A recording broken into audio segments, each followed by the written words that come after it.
Breno, poderia falar para os nossos telespectadores o que são os raios? Obrigado pelo convite, né, Reginaldo? Os raios, mais comumente chamados como relâmpagos, né, são fenômenos na natureza que são ocasionados pelos choques entre as nuvens que são carregadas às vezes positivamente, às vezes negativamente, ou entre as nuvens que têm cargas diferentes do potencial da Terra. Os raios eles usam, de fato, a máxima da física que fala que os opostos se atraem, né? Então, as nuvens carregadas em um potencial e a Terra carregada em outro potencial, quando há a ocorrência de tempestades, elas se atraem. A carga da Terra e a carga da nuvem, elas se atraem, formando então um relâmpago, mais comumente chamado como raio. Okay. No caso, esse diferente potencial que você está falando, para os telespectadores entenderem, similar ao conhecido tensão elétrica, é isso? Ok. Poderia citar para a gente quais são os perigos em potencial dessas descargas eletrostáticas? Sim, o perigo ele envolve diretamente o potencial. Nós que estamos na Terra, por exemplo, a gente está num potencial. Quando você coloca o dedo na tomada, por exemplo, a tomada está em outro potencial. Se você pega um fio energizado, a gente chama aquilo que ocorre o choque, o causador, a diferença de potencial. Com o raio, mesma coisa. Ocorre o mesmo fenômeno. Na ocorrência de um raio, por exemplo, a atração que ocorre entre a Terra e a carga negativa da nuvem pode ocorrer, sim, passando pelo corpo humano, passando por um determinado equipamento a queima. Pelo corpo humano você tem aí o choque, que a gente chama, né? Então ocorre esse fenômeno também. Certo.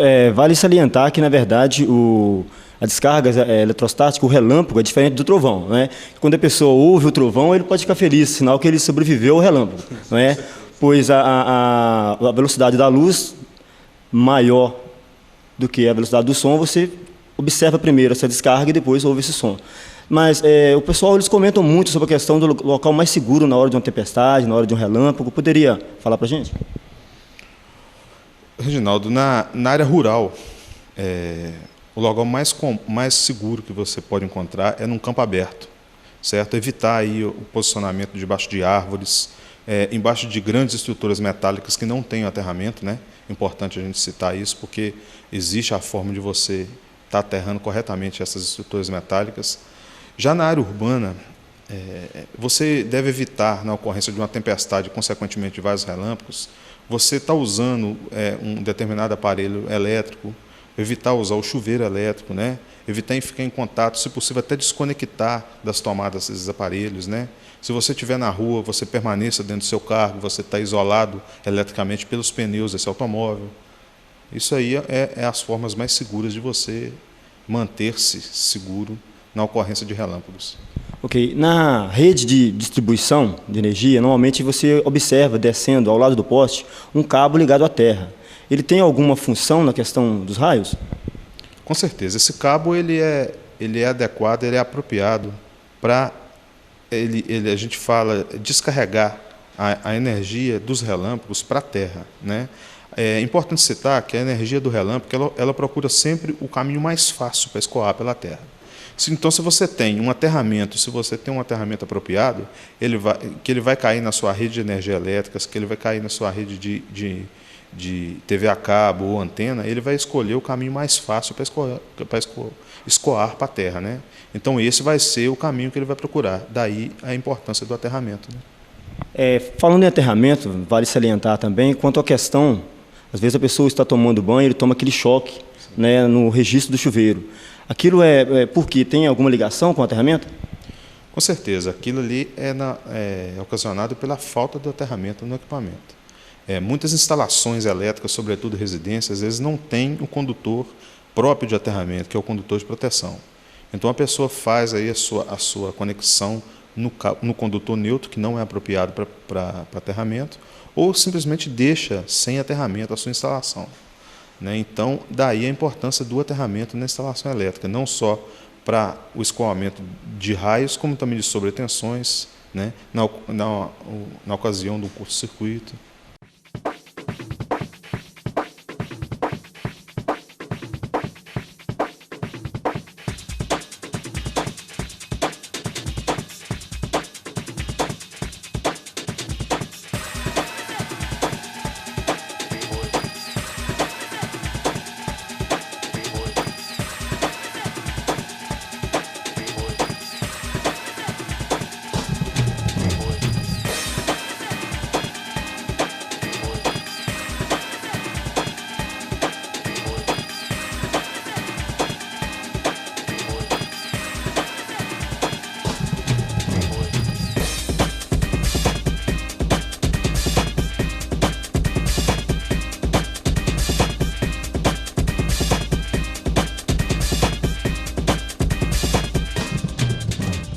para-raio tipo Franklin. Eu queria que você apenas especificasse para o pessoal como que é feito a instalação desse para-raio, a ligação dele com a terra e o princípio de funcionamento.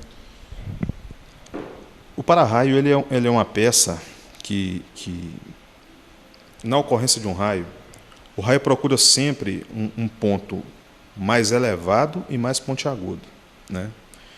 Então, ele é instalado no alto de igrejas, é instalado em alto de torres, é instalado em locais mais elevados possíveis da propriedade ou na área urbana, justamente para receber o raio e, ligado a uma cordoalha e hastes na terra, ele vai escoar esse relâmpago para a terra.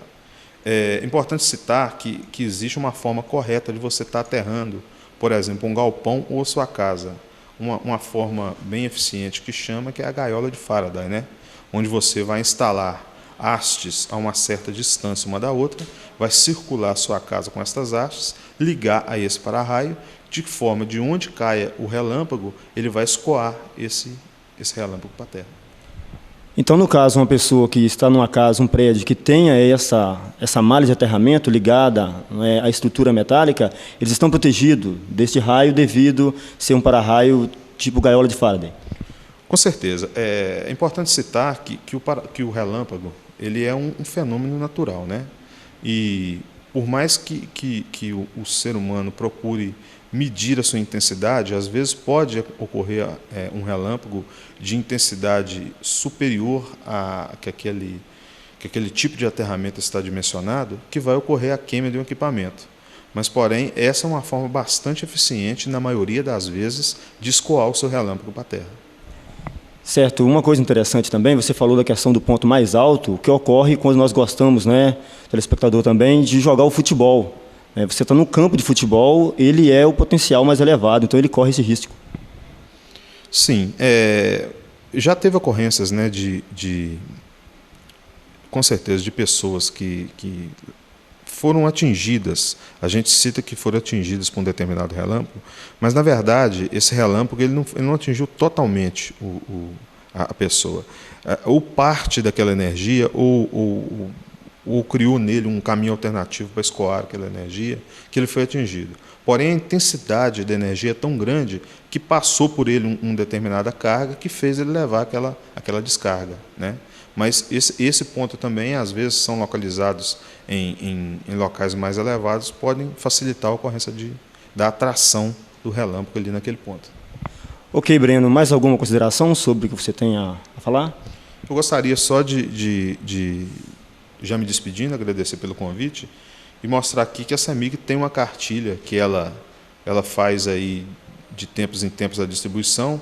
É uma cartilha que chama Proteção contra Raios, né?